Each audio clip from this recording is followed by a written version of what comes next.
You may have heard some people argue that Beauty and the Beast is a terrible movie because it's really about how Belle's love for Beast was a result of Stockholm Syndrome instead of true love.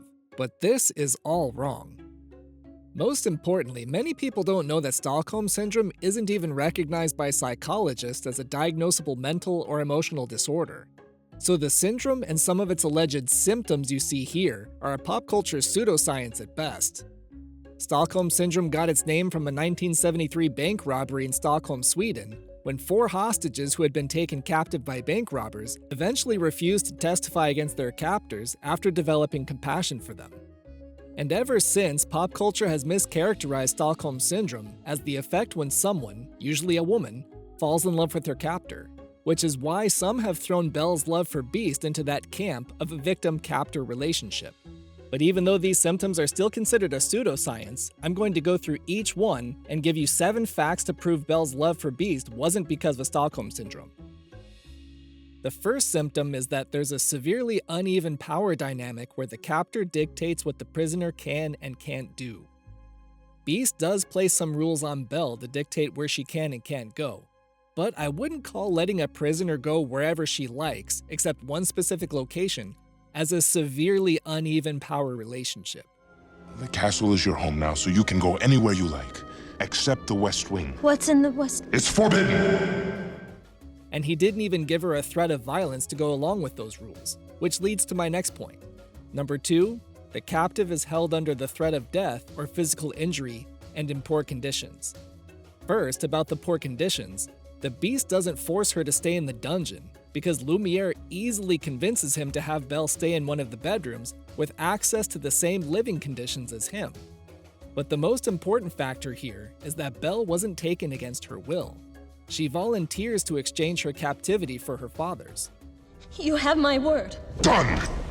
And the only threat Belle encounters from the Beast is this. I didn't mean any harm. Do you realize what you could have done? Please, stop! Get out! No! Get out! Which brings us to the next symptom. The captive can't engage in behavior that may assist in their release or detachment. The whole reason for Beast's outburst is because he gave her clear instructions to not go into the West Wing, but she did it anyway. And her curiosity also led her to nearly touch the wilting rose that holds the power to Beast's humanity. Then, despite her verbal agreement to stay, Belle runs away because the doors aren't even locked to prevent her escape. Wait, please wait. Number 4, the victim learns to avoid triggers that will set off the captor out of self-preservation. After the Beast rescues Belle from the wolves, she decides to keep her end of the bargain to stay with him. And while Belle is treating his wounds, we see that she's willing to stand up for herself, even when Beast expresses anger. Just hold still. That hurts! If you'd hold still, it wouldn't hurt as much. Well, if you hadn't have run away, this wouldn't have happened. If you hadn't frightened me, I wouldn't have run away. Well, you shouldn't have been in the West Wing! Well, you should learn to control your temper. Not once in the whole story do we see Belle carefully walk on eggshells around the Beast out of self-preservation. Number 5. Kindness or an absence of violence elicits sympathy and is taken as a change for the better. This is what most people associate with Stockholm Syndrome to be, and is what I believe people accuse Belle of succumbing to. But Belle's situation still doesn't even fit this symptom, because she never attempts to fix the Beast, or get on his good side. Beast is the one who decides to change out of respect and his growing feelings for her, not because he's trying to manipulate her emotions for his own personal gain. This point is further emphasized after the ballroom dance scene when Belle realizes that her father is in danger, so Beast sacrifices his own desire to be with her and his ability to reclaim his humanity by letting her go. I release you. You're no longer my prisoner. You mean I'm free? Yes. Number 6. The victim shows negative feelings towards others trying to help.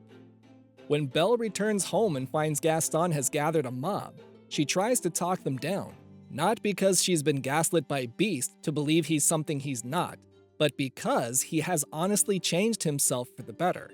If I didn't know better, I'd think you had feelings for this monster. He's no monster, Gaston. You are. Belle correctly labels Gaston as the real monster, because I think it's safe to say if she had married him, all these symptoms would have been much more applicable.